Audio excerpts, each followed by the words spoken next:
Terima kasih Yang Mulia. Kami akan menanyakan kepada saksi mengenai pelaksanaan importasi gula ya, berdasarkan kronologis ya, peristiwa-peristiwa yang terjadi. Kami akan memulai dari 12 Mei 2015 sebagaimana penuntut umum menyampaikan ya, terdapat rakortas ya, yang isinya tidak perlu impor gula untuk 3 bulan ke depan. Apakah saudara saksi mengetahui ada rakortas dan risalah rapat yang menyatakan di dalam pembahasannya bahwa kondisi gula pada bulan Mei tersebut berada pada keadaan yang cukup dan bisa memenuhi kebutuhan gula dalam 3 bulan periode ke depan. Kepada saksi Pak Huntar, Pak Robert. Baik, seingat kami memang ada rakor yang diundang dengan para pelaku usaha juga hadir untuk terkait dengan persiapan Hari ABKN, Hari Besar Keagamaan tahun 2015, dan memang untuk sementara belum ada kebijakan untuk melakukan impor di situ. Pada saat rakortas tersebut, berapa stok gula yang tersedia? Kami tidak ingat. Tidak ingat. Saat itu apakah kebutuhan konsumsi gula masih berada pada 220.000 ton per bulan? Kalau angka kami tidak ingat. Baik, jadi saudara juga tidak mengetahui apakah terdapat risalah rapat daripada rakortas tersebut? Untuk 12 Mei kami tidak. Apakah setiap rakortas itu ya, hasilnya harus dibuat suatu notulen rapat sehingga dia menjadi dokumen resmi yang harus dijadikan pedoman oleh setiap kementerian yang terkait? Biasanya ada, Yang Mulia. Terus ada. Baik. Kemudian 19 Mei 2015 ya, ada perjanjian antara Induk Koperasi Kartika dengan PT Angel Product. Apakah saudara mengetahui ya, sejak kapan Induk Koperasi Kartika memiliki kerjasama dengan Kementerian Perdagangan? Sejak yang dari Induk Koperasi mengirimkan surat kepada Bapak Menteri Perdagangan tanggal 21 Mei Tahun 2015. Tahun 2015. Mei 2015. Ya. Kalau Induk Koperasi Angkatan Darat sejak kapan? Setahu saya ya Kartika ini Angkatan Darat. Ini Angkatan Darat. Iya. Kalau Induk Koperasi Polisi, Indukopol? Itu kalau tidak salah berdasarkan surat yang saya ingat itu Maret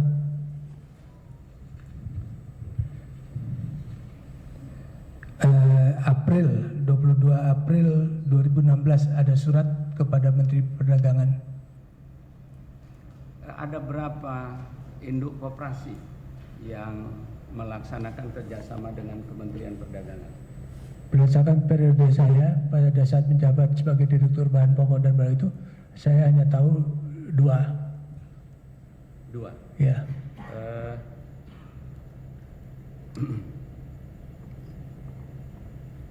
Apakah pada periode ya, sebelum 2015 kepada induk koperasi ini sudah diberikan penugasan untuk melakukan operasi pasar? Tidak. Belum. Belum.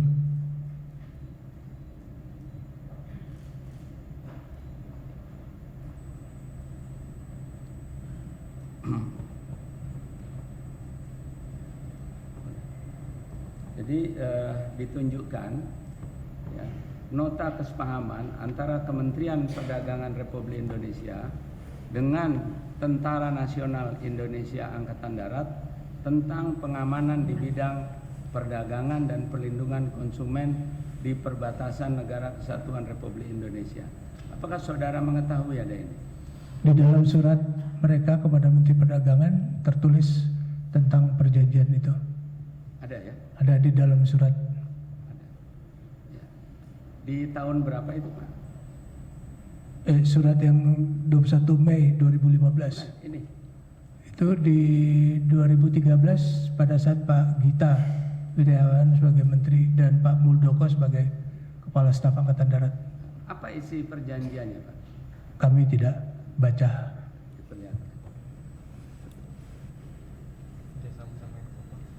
Diperlihatkan kepada saksi bahwa maksud nota kesepahaman ini adalah sebagai pedoman para pihak dalam rangka peningkatan pengamanan di bidang perdagangan, utamanya stabilisasi harga barang, distribusi barang, dan perlindungan konsumen di perbatasan Negara Kesatuan Republik Indonesia.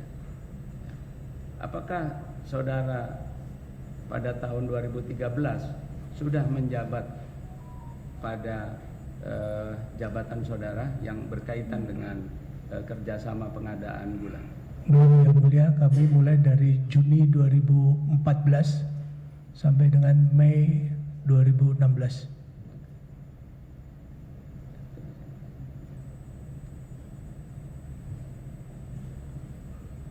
Apakah saudara mengetahui tindak lanjut dari perjanjian antara Kementerian Perdagangan dengan Panglima ABRI saat itu adalah yang mendasari adanya perjanjian kerjasama antara Kementerian Perdagangan dengan induk koperasi Kartika? Ya, kami membaca dari surat Inkopar kepada Bapak Menteri Perdagangan itu disampaikan di dalam butir-butirnya. Apakah saudara saksi mengetahui ya bentuk kerjasama ini ya diatur di dalam peraturan apa? Apa peraturan yang mengatur mengenai diperbolehkannya kerjasama antara induk koperasi ya, Angkatan Darat tadi dengan Kementerian Perdagangan? Saya tidak tahu. Tidak tahu. Apakah kemudian perjanjian ini ada realisasi? Artinya bahwa induk koperasi ini kemudian terlibat ya, dilibatkan, diberikan penugasan untuk melakukan operasi pasar. Ya, sesuai dengan persetujuan dari Menteri Perdagangan pada saat itu Pak Rahmat Gobel, induk koperasi diberikan untuk melakukan operasi pasar pada saat hari besar Lebaran puasa dan Lebaran 2015. Sasaran daripada operasi pasar tadi dijelaskan adalah untuk melakukan stabilisasi jumlah keberadaan gula dan harga di daerah terpencil dan perbatasan. Ya, mengingat bahwa selama ini yang ditugaskan adalah BUMN, baik itu Bulog maupun PPI untuk yang di kota, maka terkait dengan Inkopar sesuai fungsinya kita dan dalam perjanjian juga untuk pengamanan di perbatasan dan sebagainya, maka ditujukan untuk operasi pasar di daerah-daerah tersebut. Apakah sebelumnya tadi sebenarnya saudara saksi sudah menjelaskan, ingin penegasan aja bahwa penugasan yang diberikan kepada Bulog dan PT PPI tadi BUMN itu tidak sampai menjangkau kepada daerah terpencil dan daerah perbatasan? Selama ini yang kami pantau, karena kami memantau dari segi harga dan pasokan masing-masing pasar sampai kabupaten kota, dan bekerja sama dengan 514 kabupaten kota dinas perindak. Jadi setiap hari kami dapat informasi tentang harga dan juga pasokan komoditi. Jadi tidak hanya gula, semua yang masuk dalam Perpres 71. Nah, sehingga Bulog, ada beberapa Bulog yang menangani seperti untuk daging sapi, untuk beras, untuk ini. Nah, ini juga masih belum optimal karena jarak yang jauh, dan juga adanya permintaan dari pimpinan daerah seperti kayak Kalimantan Barat itu juga mengajukan untuk melakukan import sendiri gula gitu. Tapi karena kita melarang untuk itu dilakukan oleh masing-masing daerah sendiri-sendiri. Apakah hal-hal tersebut yang saudara ketahui kemudian menjadi dasar penunjukan induk koperasi Angkatan Darat tadi untuk melakukan operasi pasar di daerah terpencil dan perbatasan? Ya, terkait dengan pelaksanaan operasi pasar ini tentunya kami memberikan informasi tentang daerah yang harganya tinggi, karena pada saat itu kalau tidak salah di perbatasan bisa sampai 16.000 itu, sehingga kita memberikan supaya langsung kepada masyarakat di perbatasan maupun di luar Jawa. Bisa disebutkan daerah terpencil dan daerah perbatasan sebagai contoh beberapa daerah? Ya, seperti di daerah perbatasan kita di Kalimantan, NTT maupun di Papua, dan juga daerah-daerah terpencil di kepulauan-kepulauan yang seperti itu, dan juga seperti daerah-daerah non-sentra produksi gula. Apakah penugasan ini berarti berbeda dengan penugasan kepada BUMN dan Bulog ya yang diberikan oleh Kementerian Perdagangan dalam hal tugas stabilisasi stok gula dan pengendalian harga? Prinsipnya hampir sama, karena tujuannya untuk stabilisasi harga dan ketersediaan pasokan kepada masyarakat.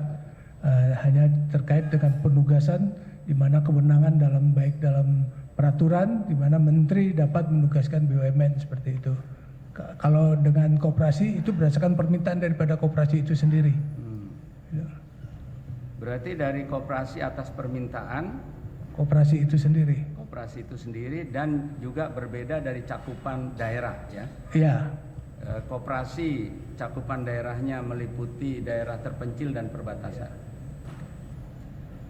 Kemudian kita beralih kepada antara tanggal 11 Juni 2015, 12 Juni 2015 ya, dan 8 Juli 2015 dan 23 Juli 2015. Apakah saudara mengetahui ya, bahwa dalam penugasan PT PPI untuk pengadaan stok gula sebesar 200.000 ton ya, itu pelaksanaannya dilakukan oleh PPI ya, dengan bekerja sama kepada PTPN dan RNI.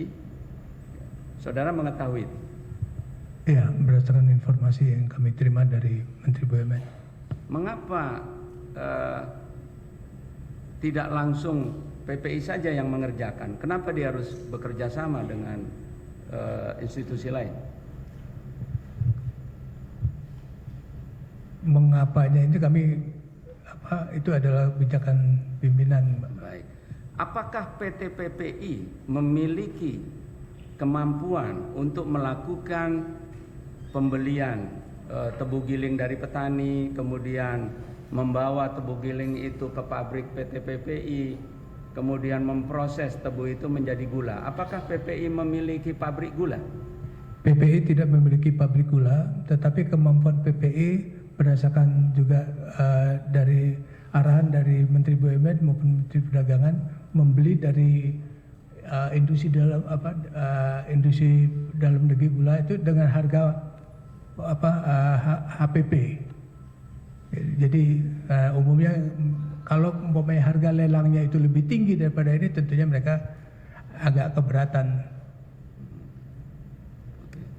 Berarti sebenarnya ada suatu pertimbangan tertentu ya, kenapa penugasan itu tidak diberikan langsung kepada PTPN dan RNI yang sudah memiliki pabrik-pabrik gula dan sudah memiliki mekanisme ya memproduksi gula.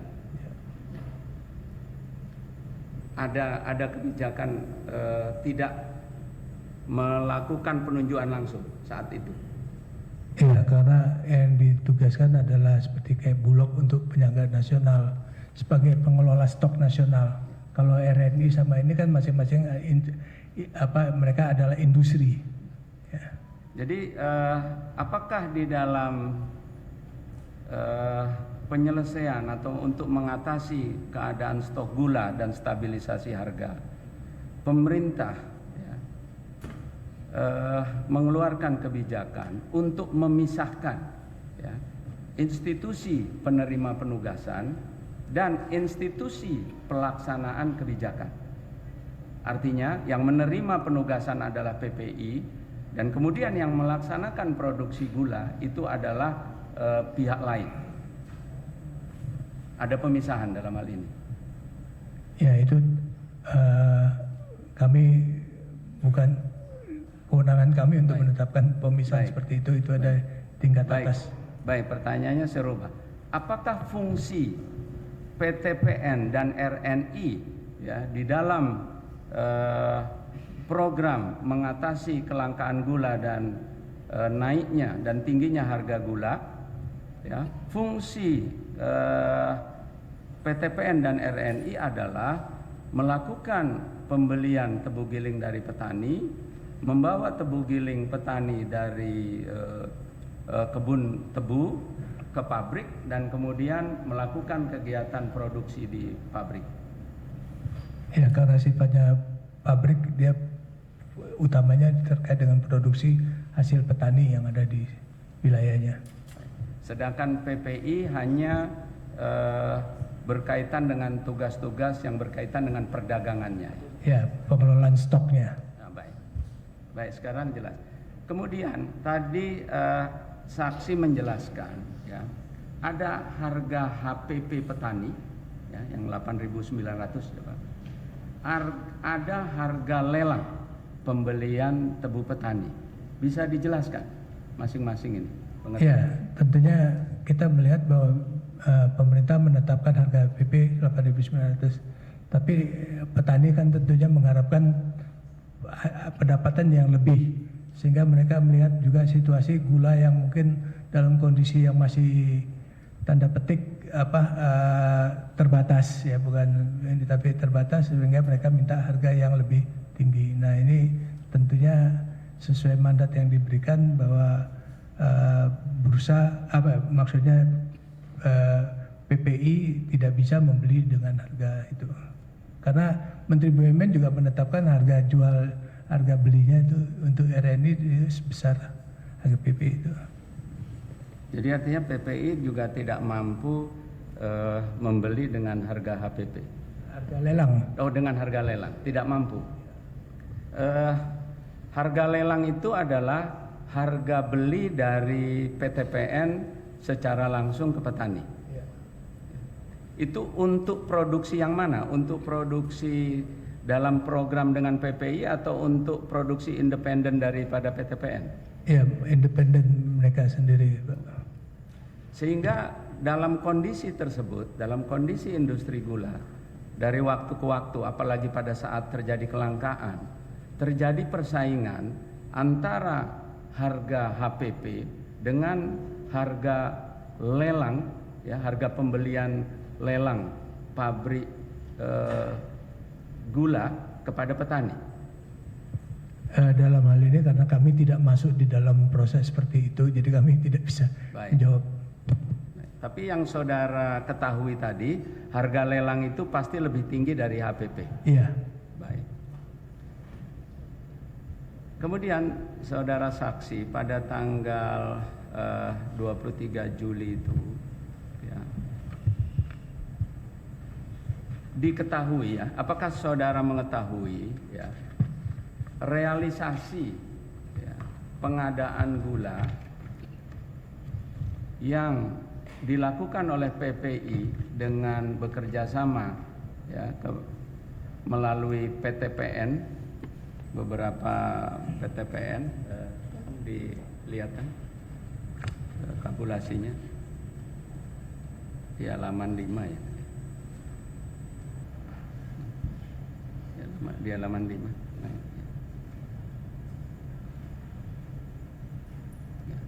Ini rencana alokasi ya dari PTPN 7, 9, 10, 11 dan RNI itu targetnya adalah 200.000.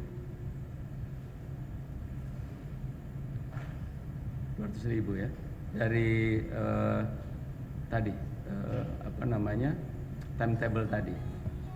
ini yang terkait dengan pengadaan untuk yang 2015. Betul. Ya, hanya RNI dengan PTPN aja. Benar ya, Ya. target 200. Kemudian realisasinya hanya tercapai total 57.500. Iya, dari yang kami terima dari informasi dari PPI. Baik. Apakah yang menyebabkan tidak tercapainya realisasi ini tadi diantaranya disebabkan oleh tingginya harga lelang gula sehingga PTPN tidak bisa membeli tebu giling petani pada harga HPP. Iya, Iya. Yang keras, Pak. iya, Artinya harga HPP 8.900 tersebut tidak bisa diterapkan untuk memenuhi target PPI di dalam target PTPN di dalam memenuhi harga jual kepada PPI sebesar 10.800. iya. Ya.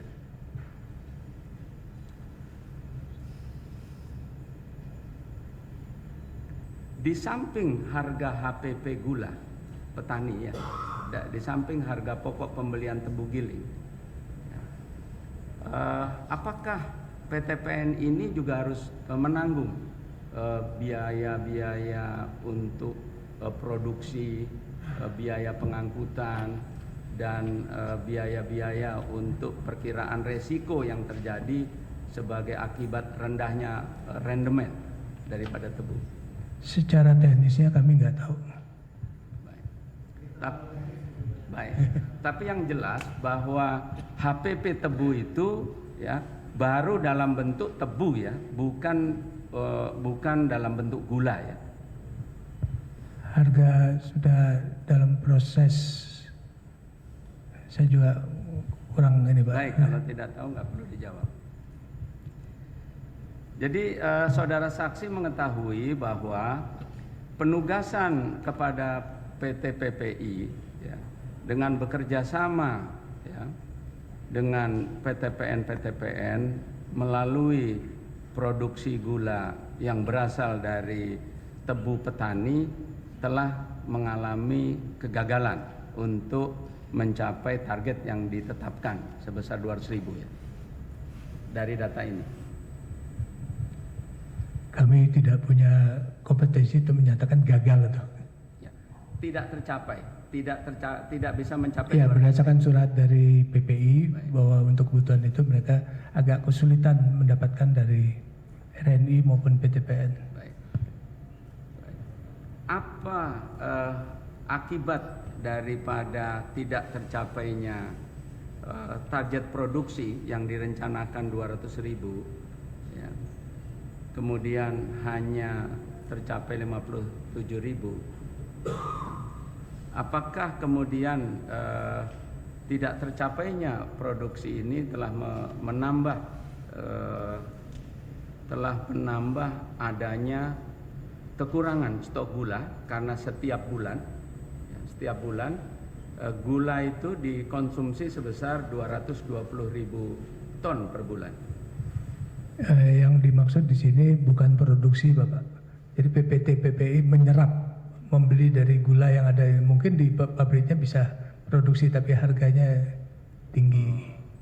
Itulah yang menyebabkan harga gula di pasar sangat tinggi. Salah satunya. Baik. Apakah saudara mengetahui, kembali ke schedule ya, di 23 Juli itu ya. Kemudian pada 12 Agustus ya, pada 12 Agustus terjadi pergantian menteri ya, dari Rahmat Gobel kepada saudara terdakwa. Apakah saudara mengetahui kira-kira apa yang menyebabkan Menteri Perdagangan diganti? Apakah Keberatan Yang Mulia, keberatan Yang Mulia. Ada pendapat ya, pertanyaan lainnya, silakan. Kebijakan juga pendapat itu.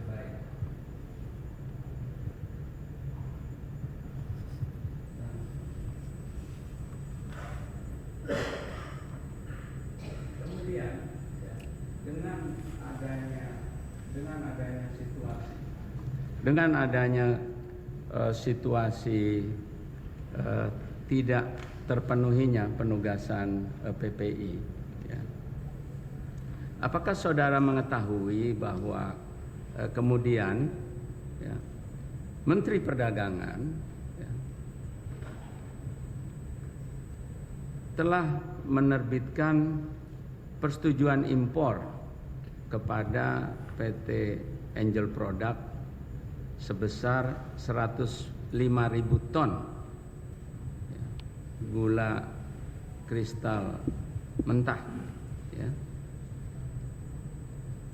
Tahu? Tidak. Oh, tidak tahu. Yang bulan, karena 105 itu ada dua. 12 Oktober 12 Oktober tidak, karena tidak ada surat yang kami siapkan setelah. Jadi Bapak tidak mengetahui ya? Baik. Kalau Ibu Siap. Ibu mengetahui? Tidak. Ibu juga tidak mengetahui. Baik.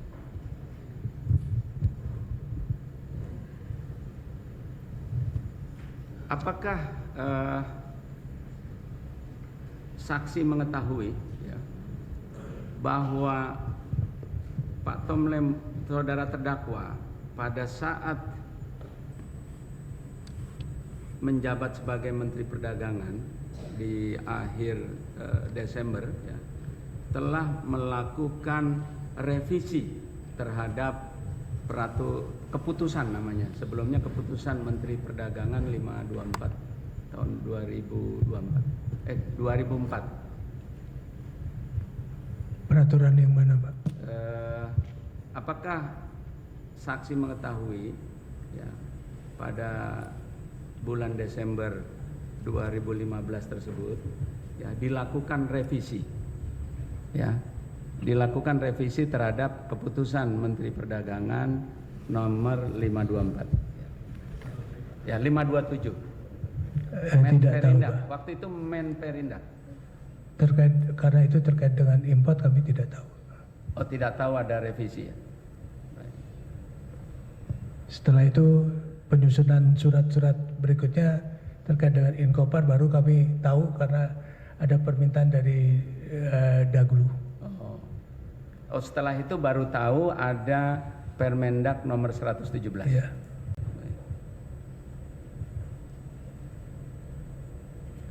Ada berapa jenis persetujuan impor yang saudara ketahui yang diterbitkan oleh Kementerian Perdagangan? Tidak tahu. Tidak tahu. Apakah saudara mengetahui ada persetujuan impor yang ditandatangani oleh Dirjen dan ada yang ditandatangani oleh Menteri? Tidak tahu. Tidak tahu. Atau begini ya ditanyakannya. Setahu saudara untuk persetujuan impor tersebut siapa yang bertanda tangan? Tahu tidak? Saya tidak tahu, tapi berdasarkan penjelasan ya kemarin disampaikan bahwa untuk penugasan itu ditandatangani langsung oleh Menteri, sedangkan untuk yang biasa reguler itu ditandatangani oleh Dirjen. Untuk yang penugasan oleh Penugas Menteri. Untuk yang biasa reguler Biasa, oleh Dirjen. Dirjen. Ya. Demikian. Benar. Ya, baik, terima kasih yang mulia. Oke.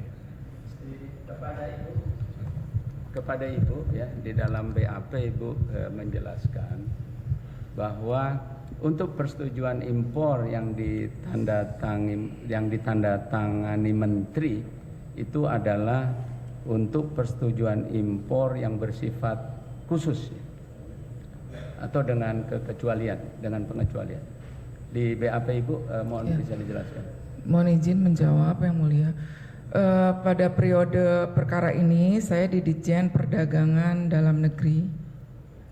Jadi saya khawatir karena itu periode yang berbeda, saya khawatir pada saat itu kebijakannya berbeda begitu yang mulia, jadi saya tidak bisa menjawab. Baik, berarti jawaban-jawaban Ibu, jawaban-jawaban saksi di dalam BAP atas pertanyaan jaksa mengenai pengertian Permendak, berarti itu bukan dari pemikiran saksi sendiri, karena saudara saksi menerangkan di sini. Jadi mohon izin menjelaskan, saya kemudian saya mengalami beberapa kali mutasi. Salah satunya saya dimutasi ke Ditjen Perdagangan Luar Negeri, tetapi itu di akhir 2016 dan 2017, 1 tahun kemudian saya dimutasi lagi gitu yang mulia. Ya, saya hanya ingin menegaskan karena di dalam BAP saudara ya, saudara saksi menjelaskan hal-hal yang berkaitan dengan peraturan Menteri Perdagangan ya, nomor 117.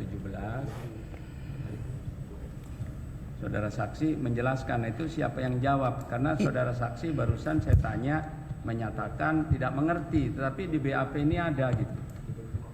Iya, yang mulia, saya menjawab. Waktu itu saya sudah diperiksa periode lumayan lama itu di BAP. Itu pada saat saya dimutasi dipindahkan ke Ditjen Perdagangan Luar Negeri.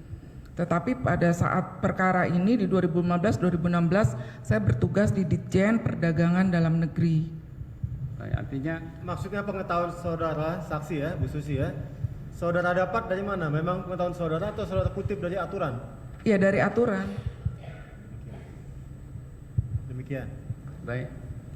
Kemudian saudara saksi juga menjelaskan atas pertanyaan jaksa mengenai importasi yang dilakukan di tahun 2017.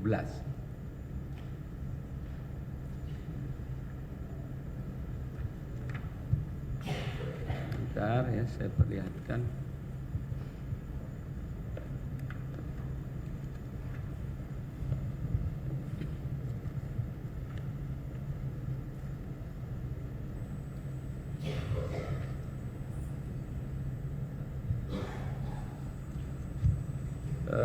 Pada BAP saudara tanggal April ya, jadi Selasa tanggal 2 bulan April tahun 2024 ya, jam 10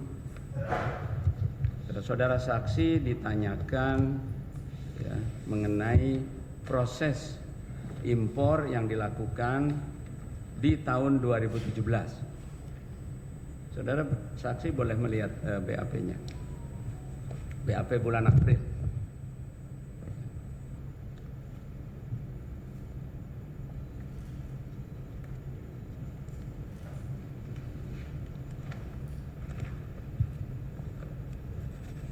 Ada ya? Udah ketemu ya?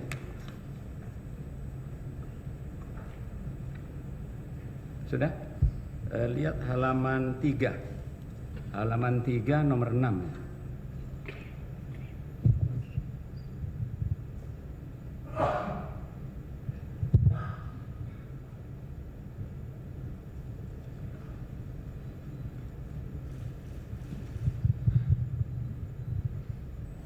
Udah ketemu ya? Ya.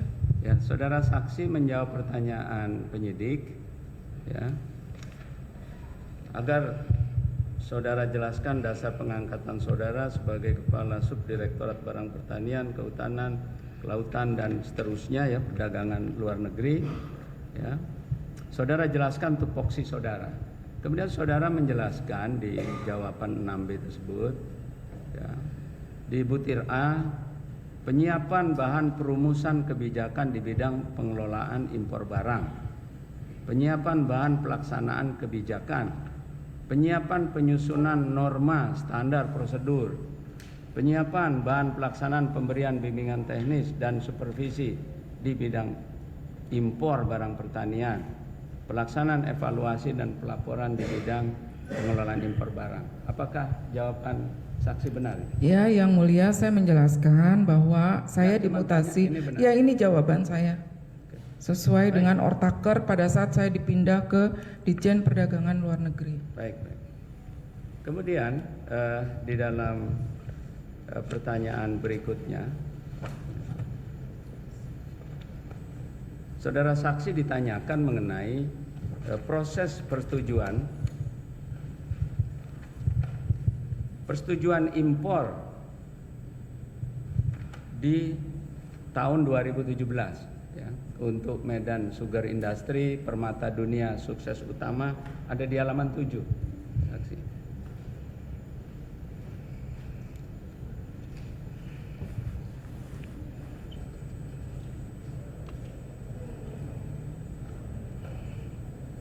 Ada ya 2017 ya? 2007. Halaman 7. Halaman 7. Bisa dilihat halaman 7.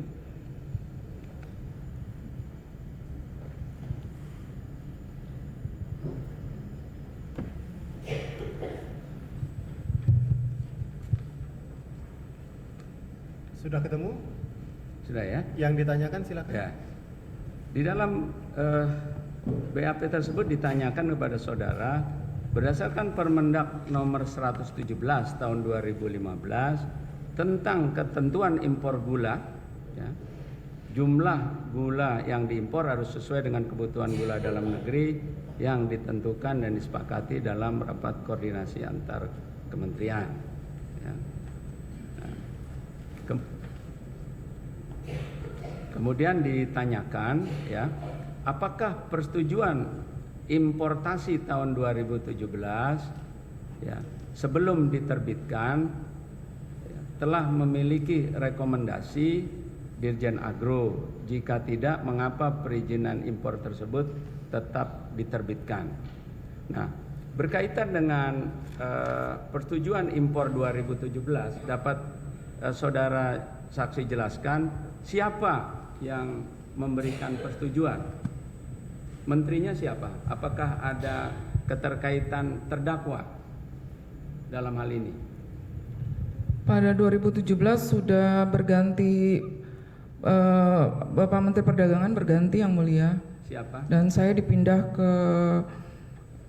ke Ditjen Daglu pada tahun 2017. Ya.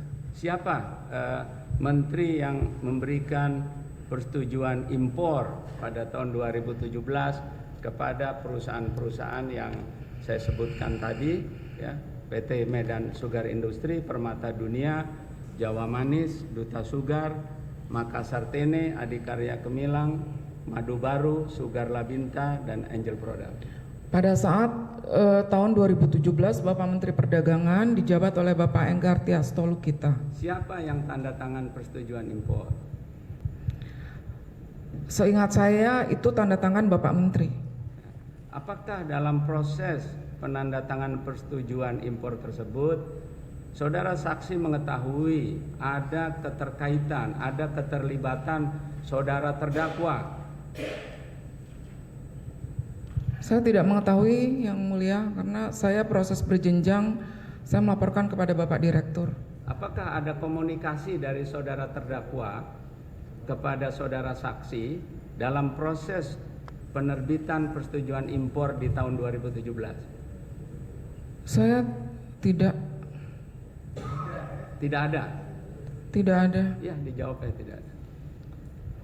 Saudara saksi, Pak Robert, apa saudara mengetahui di tahun 2017 siapa yang tanda tangan persetujuan impor? Saya sudah tidak sebagai direktur bahan pokok. Oh, baik. Baik, sudah jadi atasnya ya Pak.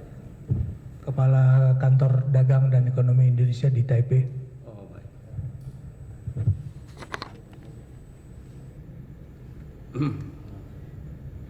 Kemudian yang saudara saksi ketahui, ya, apakah di dalam penerbitan izin impor yang dilakukan oleh saudara Enggar Tiasto Lukita, ya, itu menggunakan menggunakan dasar hukum persetujuan impor Ini kepada saksi yang mana? 2017. Pak Robert kan sudah tidak di situ lagi kan? Ya, saksi Ibu Susi. Kembali ke Bu Susi. Jadi di tahun 2017 ya, persetujuan impor yang diberikan terhadap perusahaan-perusahaan tadi, apakah merupakan persetujuan impor yang biasa ataukah persetujuan impor yang bersifat khusus? Tahu? Saya lupa yang mulia karena saya dalam perkara ini saya mempersiapkan untuk perkara ini karena ini. Tapi sudah tertuang semua di dalam BAP pertanyaan-pertanyaan terkait 2017. Tapi saudara lupa. Ya. Jadi bisa saya bacakan di sini ya, bahwa prosedur penerbitan persetujuan impor maupun pihak yang melakukan verifikasi adalah sesuai dengan keterangan saya sebelumnya, yaitu permohonan diproses mulai dari staf pelaksana berjenjang ke atas melalui kepala seksi, kasubdit, direktur hingga ke dirjen dan atau menteri. Betul ya, Bu? Ya.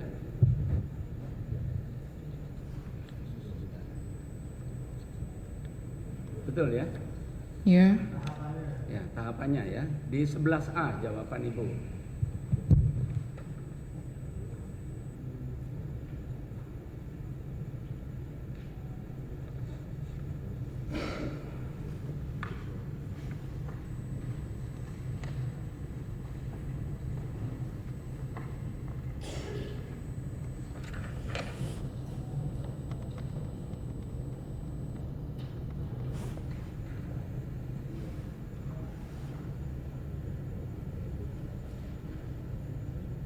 Benar ya itu keterangan saudara saksi? Iya, iya. Benar ya.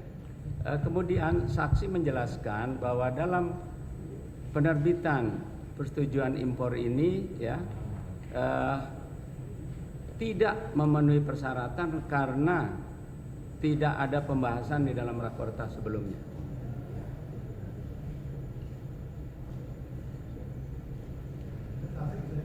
Ini ada jawaban saudara. Iya, mohon izin saya lupa yang mulia karena Ini jawaban saudara, lihat aja, dibaca. Halaman 8, 11A, alinea di pertengahan alinea 1 pertengahan. Sedangkan mengenai kenapa permohonan persetujuan impor yang tidak memenuhi persyaratan, salah satunya dalam hal ini adalah tidak adanya rakortas, namun tetap diterbitkan dalam hal ini oleh saudara Enggar Tiasto Lukito, dapat saya jelaskan sebagai berikut. Apakah jawaban ini saat itu saudara saksi menerangkan dengan sebenar-benarnya? ya.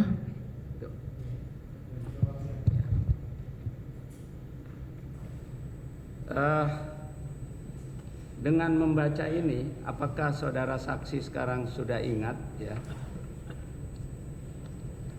apa yang mendasari penerbitan persetujuan impor pada saat Menteri Enggar Tiasto Lukito tidak dilakukan dengan memenuhi persyaratan tapi tetap dilaksanakan?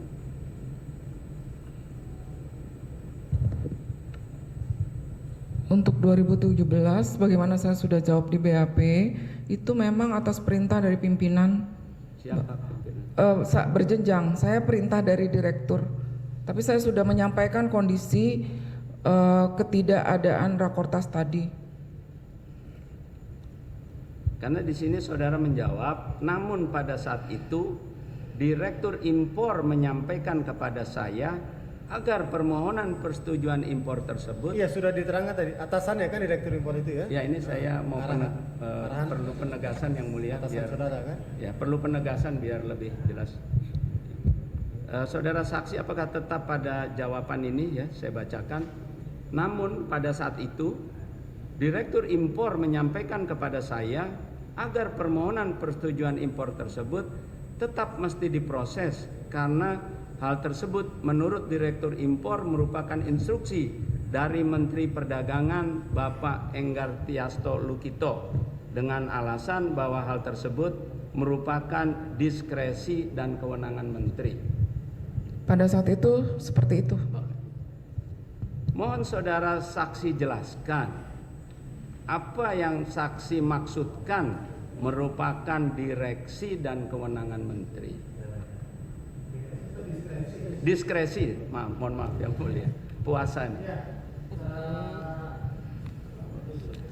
Ya, pada saat itu tidak, ketika saya setelah 2017 saya dimutasi ke Ditjen Perdagangan Luar Negeri, saya baru mempelajari Permendak itu, Permendak yang pada saat 2016 saya tidak mengetahui isinya. Kemudian ternyata ada poin-poin dimaksud seperti pengecualian arus rakortas. Jadi saya sampaikan kepada pimpinan bersama staf-staf saya ini seperti apa karena saya terus terang baru dimutasi, saya baru mempelajari ternyata ini harus ada rakortas. Jadi saya sampaikan kepada pimpinan saya, Bapak Direktur, bahwa ini tidak memenuhi ketentuan di dalam Permendak dimaksud. Kemudian Bapak Direktur menyampaikannya adalah perintah dari Bapak Menteri. Ini diskresi seperti itu. Baik, tadi saksi menjelaskan ada diatur mengenai pengecualian di Permendak itu diatur di pasal berapa? Seingat saya di pasal 28. Oh, bunyinya apa pasal 28 itu? Bu, mengatur apa? Ibu bisa jelaskan? Yang saya ingat bahwa pengecualian harus dengan rakortas. Kalau detailnya mohon izin saya agak lupa, cuman ya karena saksi ini bertugas menyusun norma tadi yang mulia. Jadi karena ini fakta ya. Jadi mohon maaf ya. Jadi di dalam apakah pasal tersebut ya yang memberikan kewenangan kepada menteri untuk dapat menerbitkan persetujuan impor ya walaupun tidak memenuhi ketentuan-ketentuan yang diatur di dalam Permendak tersebut. Maksud daripada pasal itu. Pemahaman saya, pengecualian dari peraturan menteri tersebut bisa dilakukan kalau membaca itu dengan berdasarkan keputusan rakortas seperti itu yang mulia. Bisa dilakukan itu kan yang semuanya juga bisa. Maksudnya tetap bisa dilakukan dalam hal terjadi apa? Dalam hal ada misalnya di pasal 5 ayat 2 harus perlu rekomendasi dari Dirjen Agro. Apakah tanpa ada rekomendasi Dirjen Agro tersebut dengan menggunakan pasal 28 Menteri dapat tetap menerbitkan persetujuan impor asalkan dibahas terlebih dahulu di dalam rakortas. Apakah seperti itu? Karena mohon izin saya agak lupa karena yang 2017, tapi karena pasalnya ada di pasal terakhir, jadi berarti pengecualian terhadap keputusan menteri dimaksud gitu. Karena begini ya, saya ingatkan ya, ini kan kita puasa ya. Kalau kita berkata supaya nggak batal puasanya mesti berkata apa adanya. Sini saksi menjawab bahwa pada saat itu saya juga telah mengingatkan dan menyampaikan kepada Direktur Impor bahwa diskresi menteri tersebut berdasarkan ketentuan pasal 28 Permendak 113 tahun 2015 tetap harus ada rakor dengan instansi terkait. Nah, bagaimana saudara bisa bilang nggak ngerti, tetapi saudara menjelaskan seperti ini? Mohon izin, bukan saya tidak mengerti Yang Mulia, karena persiapan saya untuk sidang ini adalah perkara 2015 dan 2016. Saya memang sudah pernah di BAP untuk 2017, tetapi karena ini perkara 2015-2016, jadi saya memang menyiapkan, bukan saya tidak mengerti tapi lupa Yang Mulia. Dari mana saudara saksi dapat penjelasan ini hanya perkara 2015-2016? Siapa yang memberikan informasi itu? Dari kejaksaan. Oh, jadi dari kejaksaan bilangnya seperti apa persisnya itu? Tolong. Ya, saya kan diperiksa untuk perkara ini sesuai BAP saya yang ketiga. Hanya BAP yang ketiga saja? Iya, mulai BAP ketiga sampai ke belakang itu saya diperiksa oleh kejaksaan untuk persiapan sidang ini. Ibu bisa tunjukkan jaksa yang mana yang menyampaikan Di itu? kejaksaan. Oh, bukan penuntut umum di sini? Bukan. Tunjuk aja kalau ada saksi, ada nggak di antara ini? Tidak, bukan. Tetapi dari Artinya ada dari kejaksaan yang menyampaikan bahwa ibu hanya diperiksa untuk 2015-2016. Iya, karena di sini saya diperiksa atas penetapan terdakwa Bapak Menteri Perdagangan Bapak Thomas Lembong. Jadi waktu itu saya diperiksa 2015-2016. Apa lampu kameranya bridge-nya dimatikan? Mohon Yang Mulia ini untuk dicatat, Yang Mulia. Ini untuk dicatat ya. Karena sebagaimana dalam dakwaan tempus itu adalah sampai 2023. Dan kemudian saksi di BAP juga untuk menerangkan importasi 2017. Bahkan BAP 2017 itu BAP yang pertama bulan April. Sedangkan BAP yang menerangkan saudara terdakwa itu adalah BAP saksi pada bulan November 2024. Nah, ini kan menjadi pertanyaan ya. Sebenarnya tempusnya yang mana gitu. Makanya ya. Ini oke. Baik. Baik. Baik, jadi keterangan saksi tadi bisa dipertanggungjawabkan ya kebenarannya ya? Iya, yang sudah saya tuangkan di BAP karena saya sudah diperiksa 2017, apa yang tertuang di BAP itu jawaban saya. Dan pesan tadi ya, ada pesan dari kejaksaan hanya menjawab 2015-2016. Bukan, maksudnya mohon izin Yang Mulia menjelaskan, karena diperiksa begitu ada penetapan Pak. Iya, saya. Iya, karena dibilang penetapan Pak Ya, Menteri Kasih Lembong. ada dibilang Yang Mulia ini bukan pendapat saksi, tapi ada pesan tadi sudah dijelaskan dari kejaksaan. Tidak, karena penetapan Ini direkam. mohon izin, waktu kami diperiksa pertama kali atas penetapan Bapak Thomas Tri Lembong sebagai terdakwa, kemudian ditanyakan posisi saya. Jadi saya diperiksa atas penetapan terdakwa pada periode itu saya di mana? Nah, itu saya di Ditjen Perdagangan Dalam Negeri.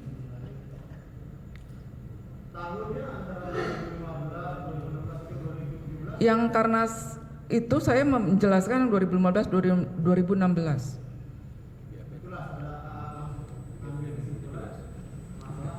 Ya, iya. Saya rasa kita perlu menjelaskan perlu menunjukkan kepada Yang Mulia agar bahwa ini menjadi jelas. Karena BAP. BAP utama. BAP yang Selasa 2 April ya. Ini kelihatannya BAP yang kedua ya. Sebentar.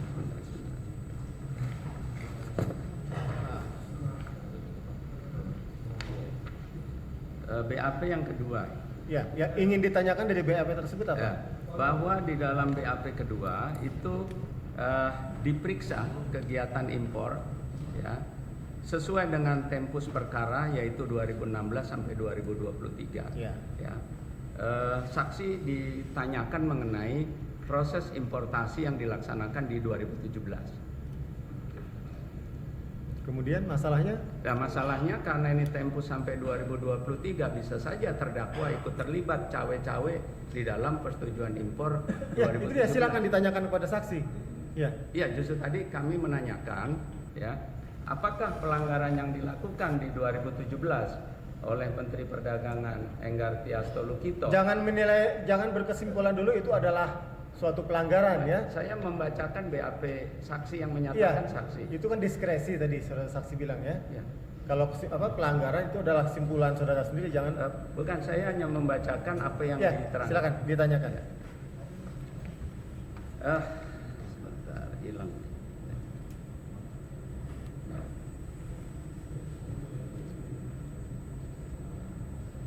Saudara saksi ya,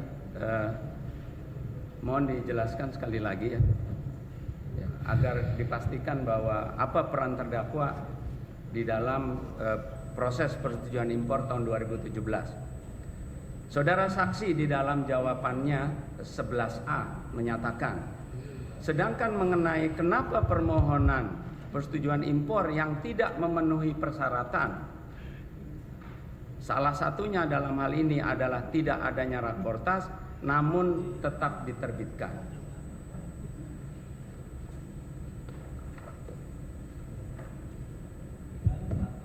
Iya. Ya. Ya. Penegasan aja. Itu Pak. jawaban saya karena di Masih.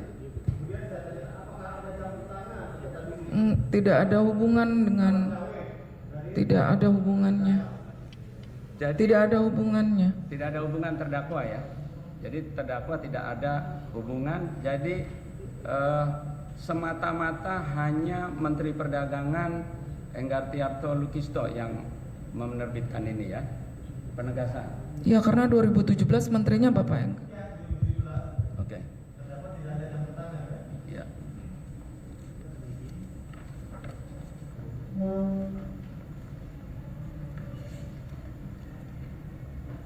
Saudara sampai tahun berapa masih ada di Dirjen Perdagangan Luar Negeri yang berkaitan dengan importasi? Sampai tahun berapa? Saya dipindah akhir tahun 2017. Oh, 3 Januari saya sudah berpindah. Oh, berpindah ya. Oke. Siapa penggantinya setelah 2017? Izin pengganti saya maksudnya? Iya, di Dirjen Daklu. Seingat saya Bapak Wijayanto, mohon izin saya takut salah yang mulia. Lupa saya pengganti saya. Baik, yang mulia kami mohon karena tempus ini sampai 2023, maka kami mohon dapat dihadirkan pejabat yang berada di Dirjen Daklu ya untuk dihadirkan sebagai saksi untuk menerangkan apakah ada keterlibatan terdakwa ya di antara 2018 sampai 2023. Karena di tempus 2017 sudah jelas terbukti dari keterangan saksi bahwa tidak ada keterlibatan atau cawe-cawe dari saudara terdakwa pada tempus 2017. Ya. Mohon permohonan itu ada. Adalah beban dan kewajiban di penuntut umum, ya. Panjang yang saksi terangkan tadi ya tidak ada campur tangan dari terdakwa Thomas Lembong. Demikian ya. Baik, terima kasih yang mulia. Terima kasih.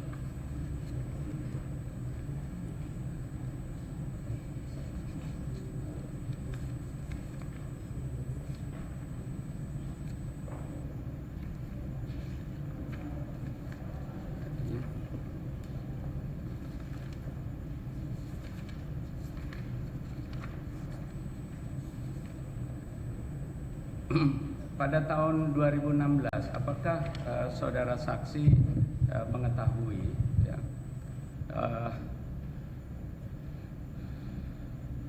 terdapat beberapa raportas ya di bulan Desember, ya, awal Desember, tanggal berapa?